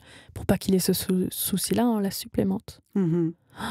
Et on se dit, en fait, mais tout le monde est supplémenté. J'ai travaillé en hôpital en tant que diététicienne lors de mon stage pendant 3 mois en hôpital. Les personnes âgées, on les supplémente, mais vous n'imaginez même pas. Tout ce qui est délicat, tout ce qui est produits protéinés, tout ça. Parce que quand on vieillit, on perd de la masse musculaire, naturellement. Et plus vite on perd de la masse musculaire, plus vite on décède, pour faire simple. Du coup, on supplémente ces personnes pour pas qu'elles perdent de la masse musculaire. D'où le fait, je passe le message, au lieu de vous inquiéter de votre poids, inquiétez-vous de votre masse musculaire, sincèrement. Voilà, donc on les supplémente aussi. Je me dis, tiens, y a une maman qui veut pas donner, par exemple, son lait qui a des soucis, elle va acheter de la poudre supplémentée pour son enfant. En fait, je me dis, mais c'est supplémenté, mais partout. Donc on jette la faute sur les véganes, mais en même temps, les végétariens, du coup, enfin voilà, vous avez compris le message. Et les omnivores qui mangent moins de 5 fois par semaine. Voilà. En plus, d'ailleurs, petit aparté, j'ai plein d'anecdotes, donc ça me fait penser à ça. Très bien. Les sportifs qui mangent que poulet, riz, brocoli, ils sont en carence de vitamine B12, parce que dans le poulet, il n'y a pratiquement pas de B12. Ah bon ? Voilà. Ah ok. Même s'ils sont supplémentés, les animaux... Ouais, parce que souvent, les animaux sont supplémentés parce qu'eux-mêmes, s'ils n'ont pas assez de vitamine B12, ça crée... ils ne peuvent pas synthétiser leur propre ADN, les animaux. Bien sûr. Ouais. Donc voilà, ils sont supplémentés aussi, mais ça ne veut pas dire que dans tous les animaux, il y a assez pour l'être humain en vitamine B12. Il faut faire attention, il y a une distinction. Donc voilà. Vous avez parlé de la nature tout à l'heure. Cette fameuse idée de nature, je ne sais pas si vous avez des réflexions par rapport à ça, mais c'est vrai que c'est un mot qui est beaucoup remis en question actuellement, si on réfléchit à notre rapport aux autres animaux et au fait d'être végétalienne, végane. Voilà, la question de la B12, c'est souvent ce qu'on nous rejette comme tu vois, là t'es végane parce que t'es en France, voilà, mais en fait tu pourrais pas dans la nature. Bon. Qu'est-ce qu'on en pense de ça? Qu'est-ce que c'est la nature? Enfin bon, tout ça. Alors, première chose, si les sols n'étaient pas détruits comme aujourd'hui, on pourrait avoir de la vitamine B12 assez, parce que ça provient de bactéries qui sont de base dans le sol. Donc moi je veux bien qu'il y ait assez de B12 dans le sol et qu'il n'y ait pas toute l'industrialisation qu'il y a aujourd'hui. Et dire ça, moi je réponds souvent, mais est-ce que tu vas boire ton eau dans l'eau d'un étang? Très bonne remarque. Pourtant c'est naturel. Alors qu'en fait pas du tout. L'eau elle est soit en bouteille plastique, donc c'est pas naturel, elle est prise, ou alors c'est de l'eau du robinet. Il y a plein de chlore notamment, c'est même pas naturel. Donc dès qu'on boit de l'eau, à partir du moment, on n'est pas naturel du tout. Qu'est-ce que être naturel aujourd'hui? Est-ce que écouter ce podcast, c'est dire qu'on vit naturellement? Je crois pas, non. Est-ce que du coup, il faut vivre comme un homme de Cro-Magnon? La personne même qui pose la question, non, pas du tout. Et c'est pas parce que c'est naturel que c'est forcément bon. C'est naturel de manger un champignon, mais il y a du poison, on peut mourir. Mais rentrer son bras dans l'utérus d'une vache pour l'inséminer, parce qu'on fait pas du tout ça qu'en élevage intensif. On fait ça également dans les petits élevages. Et je connais très bien. Quand mon oncle le fait, mais moi ça me dégoûte totalement. Je me dis, mais en fait il rentre son bras, mais c'est pas que son poignet. Le bras entier. Voilà. Et en fait pourquoi ils font ça? Parce que donc, ça s'appelle l'insémination artificielle. D'accord. Et donc dans tous les élevages pratiquement ils font ça. Parce qu'en fait ça revient trop cher de prendre un bon taureau. Coût de nourriture, coût d'eau, coût de soins vétaux. Et en plus, ça permet de ne pas avoir une consanguinité lorsque les vaches, par exemple, sont au pré. Et ça permet aussi de vraiment tracer tout ce qui est suivi au niveau des familles, au niveau des bovins. Et aussi, ça permet d'avoir une bonne génétique. Je veux un veau bien tendre, je veux bien le manger, il soit bien tendre. Bah tiens, ce père-là, ce taureau-là, il fait des bonnes viandes. Donc, je prends son sperme et je l'insémine à mes vaches. Et ce qui est bien, c'est qu'on a besoin, enfin les éleveurs ont besoin seulement d'un taureau, par exemple, du sperme d'un seul taureau. Ils n'ont pas besoin de plusieurs taureaux. C'est vraiment, en fait, c'est suivi. Et du coup, c'est plus facile. C'est plus facile, mais alors, qu'est-ce que ça implique pour les animaux qui sont concernés, quoi? C'est inhumain. Moi, je trouve que c'est inhumain. En fait, le mot est mal choisi parce qu'on le fait en fin de compte. Et je me rends compte qu'en fait, on viole vraiment le droit des animaux tout le temps. Au sens propre comme au sens figuré, là, parce que c'est vraiment... Enfin, pour moi, c'est un viol. Enfin, oui. Je ne sais pas vous ce que vous en pensez, mais... Totalement. En plus, ce qui est marrant, c'est que là, je fais un récap. En fait, je partage un questionnaire sur Instagram et je prends tous les déclics des personnes. Donc, pour écrire un livre, à la fin, c'est mon objectif. J'ai besoin de 1000 témoignages et là, je suis à 360 environ. Donc, n'hésitez pas à le remplir, c'est très important. Si vous êtes végétarien ou végétalien français, vegan. Et en fait, il y a une personne qui disait, mais en fait, moi, je suis végane parce que je bats toutes les luttes, que ce soit le racisme, le sexisme, l'homophobie, tout ça. Et on ne combat pas toutes les luttes si on n'est pas végane, parce que c'est une oppression envers les animaux, donc le spécisme aussi. Et en fait, ça m'a touchée cette phrase, parce que c'est vrai, en fait, on sépare le veau de sa mère, on pique son lait, on rentre son bras dans son utérus, même si elle est en plein air, des fois, on enferme ses congénères dans des box, dans des stabulations. On la laisse même pas vivre toute sa vie. On la tue à 8 ans. Souvent, une vache laitière, c'est à 8 ans, alors qu'elle vit 20 ans. Et voilà. Donc, en fait, le corps des animaux appartient aux humains. C'est ça, ce sont des objets dont on peut faire ce qu'on veut. Évidemment, la question du consentement ne se pose pas. Pas du tout, oui. Et puis même pour les taureaux, je ne sais même pas comment c'est fait, comment on récolte leur sperme. Enfin, ça doit être encore des techniques bien sympathiques, oui. Je pense. Alors moi, je ne l'ai pas vu en direct. Là, j'en parle parce que j'ai vu vite fait. Ça doit être un peu comme les chevaux, des fois. Sûrement, oui, ça doit être les mêmes... En fait, c'est une... Vous voyez en gymnastique, ouais. Le cheval où on saute dessus, au-dessus. Et ben, en fait, c'est ça, mais c'est grand. Ah. Et en fait, on attache la bête dessus. Et il monte dessus et il y a un trou et tout ça. D'accord. Après, c'est comme les dindons. Les dindons, ouais. Pour récupérer le sperme, on les branle. Ah ouais. On les branle à la main avec un gant et on récupère leur sperme. Incroyable. C'est horrible. Mais ça, c'est pareil, c'est une sorte de viol aussi. Bah, totalement, oui. Moi, je trouve que c'est un viol, totalement.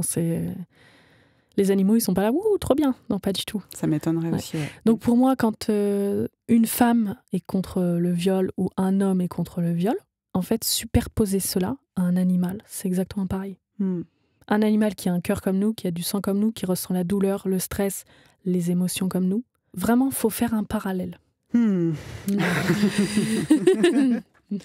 Pas facile, ouais. Oui, donc on voit bien que la question de la nature, elle est bien loin. Enfin, je veux dire, toutes nos pratiques sont tellement loin d'une nature idéalisée qui n'existe pas.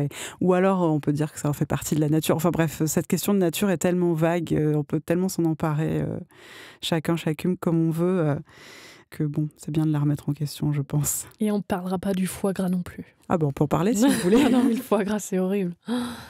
Déjà, nous, en tant que diététicien nutritionniste, on a un regard sur les maladies, notamment sur le foie gras. Mais en fait, les animaux, on rend le foie littéralement gras. Malade. C'est une maladie.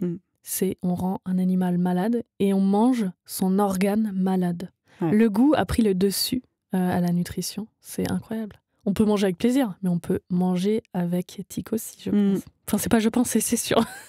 Oui, et puis on peut manger avec éthique en prenant du plaisir à manger. Exactement. C'est pas incompatible, au contraire.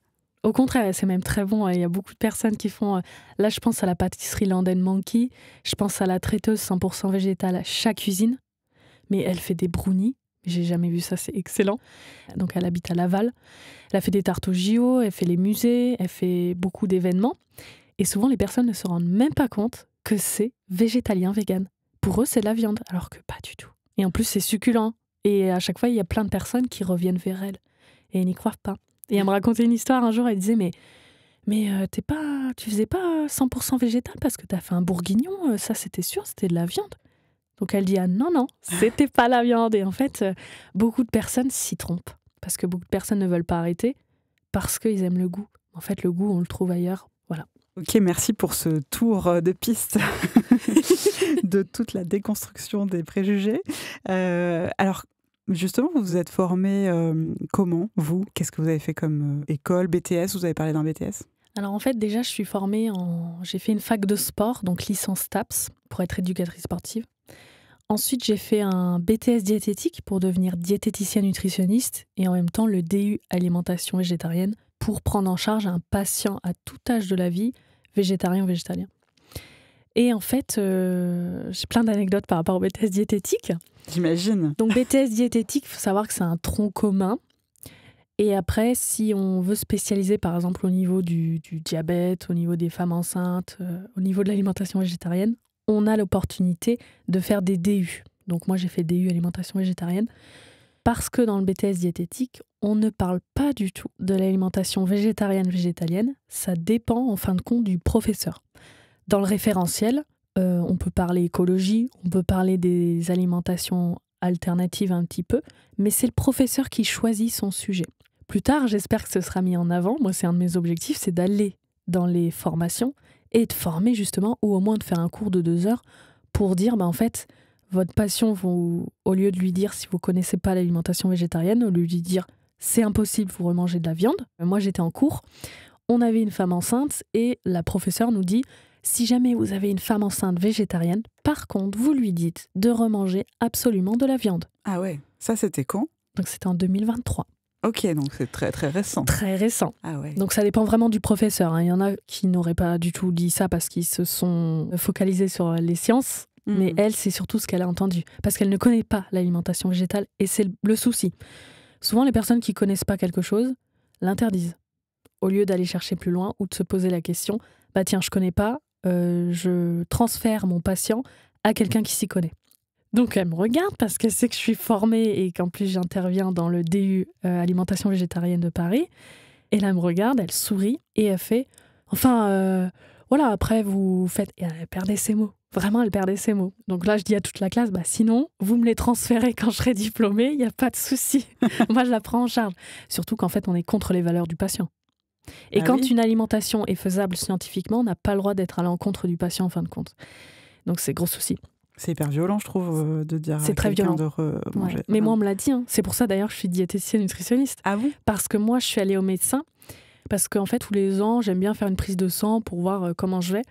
Et moi, j'aime bien dire, j'aimerais bien être végétarienne, végane, pour voir ce qu'il va dire le Donc voilà, et je pose cette question à chaque fois, je demandais une prise de sang quand j'étais végétarienne et aujourd'hui. Et quand j'étais végane à mes débuts, la personne me répondait « Non, c'est impossible d'être végane, tu vas avoir trop de carences, dans 2 ans, tu meurs. » Ah oui, carrément. Donc premier médecin qui me dit que je vais mourir, alors qu'en fait ça faisait des années que j'y étais. Et aussi une autre fois, donc moi j'étais étudiante au DU alimentation végétarienne, j'étais chez ma mère un week-end et elle avait invité un diététicien qui était venu chez elle et qui lui avait fait une séance. Et elle lui dit, moi je suis végétarienne, voilà. Et donc il lui dit, hop, non, il faut au moins manger du steak haché. Ah, ça change. Ça change. Et donc elle fait, ma fille, elle est végane. Donc elle dit pas depuis combien de temps, ça fait 7 ans qu'elle est végane, plus des années de végétarienne et en plus elle est formée. Et là, le diététicien le regarde et lui dit, de toute façon, votre fille, dans 2 ans, elle meurt de carence. Bam. Donc il y a plein de fois où j'ai dû mourir dans ma vie, je suis toujours pas morte. Oui.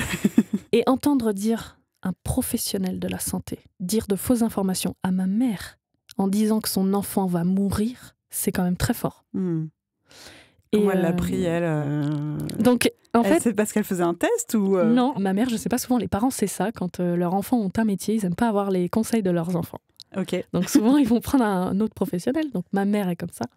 Et j'avais pas fini mon BTS diététique, de toute façon, j'avais pas fini d'être formée. Et moi, avant la séance, elle m'avait dit, Lucie, tu ne dis rien, tu ne fais rien, tu te mets au fond de la salle, tu ne dis rien, tu fais rien. Je ne dis rien. Mais là, nos esprits se connectent et on se dit waouh. Donc en fait, il y a eu plein de fois. En fait, je suis allée voir souvent les médecins qui disaient que c'était pas possible d'être végétarienne, végane.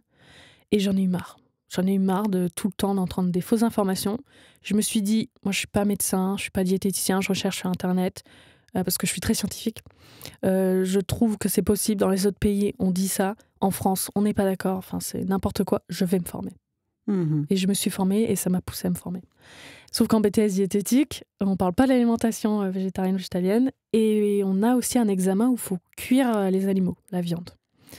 Ah ouais. Et donc moi, je me suis dit, j'ai pas envie. Il faut cuisiner Oui. En fait, c'est comme Top Chef, on a un examen. Quand on est 6 dans la salle, c'est chronométré, on a 3h30 pour faire plat, dessert, plus 2 fiches entières.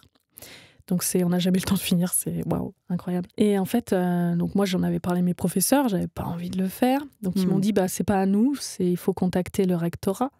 J'ai contacté non pas un rectorat, mais je crois 10 rectorats en France. Il y en a qu'un seul qui m'a répondu. Et il m'a dit vous êtes obligé de passer cette épreuve, sinon vous êtes éliminé du BTS. C'est hyper dur, d'accord. Donc j'ai dit ok, en fait, donc soit je cuisine de la viande, soit je cuisine pas et je suis éliminée. Qu'est-ce que je fais ? Et oui, et tout ça pour... oui, donc je me suis tapé un petit 6,5 sur 20. C'est vrai ? À Top Chef, ouais, enfin en cuisine, ouais. Parce qu'en fait, j'avais du poisson, et je me rappelle, c'était du poisson congelé. Je savais pas comment le faire. Oui. J'ai pas su. Je ne savais pas le faire. J'ai jamais... Il faut savoir que je suis devenue végétarienne à 16 ans. Je n'ai jamais cuisiné de viande de ma vie, ni de poisson. Donc je me dis, je le fais à la poêle ou je le fais au four, ou alors je le fais dans l'eau. Ok. Donc je regarde les autres, ils font avec de l'eau, je mets dans l'eau, mais je sais pas, je me retourne, tout qui déborde. Je me dis, c'est pas possible. Donc je rigole un peu, parce que moi je rigole beaucoup, voilà. Donc je rigole un peu, je fais, je vais avoir une mauvaise note, mais je vais me rattraper ailleurs. Comment vous n'êtes pas éliminée, quoi ? Non, j'étais pas éliminée, mais ça m'a dégoûtée. Mais je me suis dit, de toute façon, après, je sais ce que je veux, je sais où je veux aller, je vais le faire. Il y en a qui choisissent de pas le faire, et je les admire beaucoup. Et aussi, je travaillais à l'hôpital. En plus, j'ai la phobie du sang, moi, mais t'es obligée de faire des stages en hôpitaux. Et à un moment donné, il fallait travailler les CNO, les compléments nutritionnels oraux. Donc, c'est-à-dire, c'est quand on rajoute de la protéine, par exemple, dans les cookies, dans les madeleines, dans les petits déjeuners, les compotes pour les personnes âgées. Et en fait, je devais faire une présentation de ces produits aux infirmières. Donc, avec ma tutrice diététicienne, je fais, d'accord, moi, je vais présenter et tout, je regarde, tout ça. Et elle me dit... Par contre, il faudrait que tu goûtes. Je fais, j'ai pas envie de goûter. Puis je présentais la compote, parce qu'il y a du lactosérum dedans, par exemple, de protéines de lait, de la caséine, tout ça. J'avais pas envie d'en consommer. C'était pas du tout ma consommation culturelle à moi. J'avais pas envie. Et j'en avais surtout pas besoin. Et elle me regarde, elle me dit, de toute façon, t'es une honte pour tous les diététiciens français. Parce qu'on ne peut pas être en bonne santé en étant végane. Et je ferai tout pour que tu n'aies pas ton BTS. Mais c'est bien, parce que moi, ça me donne... Plus on me rentre dedans, plus j'ai de la motivation. Donc, j'ai eu mon BTS du premier coup. Parce qu'il faut savoir il y a 30% de réussite au BTS diététique, il y a beaucoup de sélection. Et voilà, on m'a toujours mis des bâtons dans les roues, enfin, c'était pas possible. Mais c'est juste parce que vous étiez végane. C'est vraiment juste ça. Incroyable. Ouais. Et vous étiez la seule à être... Oui. Il n'y avait même pas un végétarien Oui. D'accord. Non, pas du tout, j'étais la seule. Mais après, dans ma classe, ça se passait bien. Ouais. Parce qu'ils voyaient que moi, je mangeais pas McDo comme eux tous les midis, pratiquement. Ah oui. Que j'étais en très bonne santé. Et en plus que j'étais sportive. Et en plus, je suis une très bonne élève. Parce que je suis passionnée par la nutrition. Moi, je suis très, très passionnée. Je connaissais mon sujet. Et en fait, ils me posaient plein de questions, en fait, à la fin. Même les professeurs. Donc, voilà. Ceux qui étaient un peu plus ouverts d'esprit. Ouais. À la fin, ils s'ouvrent un petit peu plus et voilà. Du coup, j'ai dû faire une recette végétale que je leur avais donnée, tout ça. Ils l'ont essayé, ils ont adoré, donc c'était vraiment bien. Chouette. Donc j'étais contente. Mais voilà, fin de l'histoire, les véganes ne sont pas les bienvenus dans les formations. Pour l'instant. Oui, pour l'instant. J'ai partagé un autre questionnaire en demandant aux personnes qui avaient des cours sur le végétarisme et le végétalisme, qu'est-ce qu'ils avaient comme cours. Et en fait, c'était toujours la même chose. Végétalien interdit, végétarien oui, mais pas si c'est un enfant, pas si c'est une personne âgée, pas si c'est une femme enceinte, alors que c'est complètement faux. Et en fait, c'est que des fausses informations comme ça. Ça n'existe pas le fer dans l'alimentation végétale, il y a que des trucs comme ça. Et je me suis dit, mais c'est pas possible, c'est une propagande, c'est pas possible. Et en fait, les professeurs préparent leurs cours, non pas avec la science, mais avec leurs idées reçues. Et ça, c'est très grave dans une profession, parce qu'après, d'année en année, ça se répercute. Et c'est pour ça qu'aujourd'hui, dans la société, pas tous, mais il y a beaucoup de diététiciens, même médecins, ils sont contre les végétariens, végétaliens, véganes, faut même pas y penser. Enfin, c'est incroyable. Ils n'ont pas d'obligation en fait de se mettre à jour entre guillemets, de suivre un peu. Normalement si, mais c'est pas vérifié. Non. Ouais. Espérons que ça s'ouvre un peu. Parce que c'est vrai que c'est assez affolant. Mais comme vous le disiez, c'est peut-être en France surtout. Il y a peut-être d'autres pays. Je sais pas, je pense à l'Angleterre, l'Allemagne, je sais pas, peut-être que je dis n'importe quoi. La Suisse, ouais, voilà. Le Canada, tout ça, c'est mis en avant. Et en France, on est très strict. Mais strict du mauvais côté. C'est dommage. Mais je pense que c'est en évolution parce qu'il y a de plus en plus, il y a de plus en plus de personnes qui se forment justement en tant que diététicien nutritionniste. Et en plus, dans le DU, on a de la chance parce qu'il y a des médecins, des coachs sportifs, des diététiciens. Enfin, c'est vraiment très scientifique. Même eux qui ne sont pas contre, ni pour. Il y en a qui viennent juste pour se former parce qu'ils ont beaucoup de passion de plus en plus. Et en fait, ils se rendent compte que même leurs idées, elles sont fausses. Et heureusement qu'il y a cette formation pour justement enlever tous ces mythes, tout simplement. Un DU, c'est quoi ? C'est un diplôme universitaire que l'on peut faire à distance ou en présentiel. C'est souvent entre 70 et 120 heures à peu près. On peut se former en nutrition du sportif, en alimentation végétarienne, en gériatrie pour les enfants, pour les personnes âgées. En fait, si vous voulez, pour faire simple, c'est une option pour se spécialiser dans un métier. Par exemple, moi, je suis diététicienne nutritionniste. Je peux l'être dans des restaurations collectives, je peux l'être en salle de sport, je peux l'être dans les hôpitaux, je peux l'être en libéral, à distance, comme je fais. Voilà, il y a on peut prendre des patients spécifiques. Par exemple, moi, je me cale vraiment sportif, végétarien ou végétalien. Ok. Et les personnes qui sont, par exemple, qui ont du diabète, ce sera ma collègue qui s'occupe des personnes diabétiques. C'est au choix de la diététicienne nutritionniste. Une dernière question qui n'a rien à voir avec tout ça. Est-ce que vous vivez avec des animaux non humains ? Est-ce que vous avez des relations en ce moment avec des animaux non humains d'amitié ou pas ? Alors, moi, non. Parce que je suis une grande voyageuse. Ah oui. Et avoir un animal, c'est une responsabilité comme un enfant. Et donc, pour l'instant, je ne choisis pas d'avoir un animal. J'ai pas l'envie. Et vous avez eu une amitié avec un cheval, peut-être, étant plus jeune Oui. Ce cheval, peut-être, qui est décédé, malheureusement. Oui, ouais, très forte. Et je pense, quand on est enfant, on a tous un ami imaginaire ou voilà. Et moi, c'était vraiment un lien très fort avec un cheval. Donc, je lui parlais beaucoup. Et c'est ce qu'on fait tous dans l'équitation quand on fait du cheval ou quand on a des chevaux juste dans un champ. On lui parle, en fin de compte, comme un chien. Et parfois, on se rend compte qu'on a des liens très forts.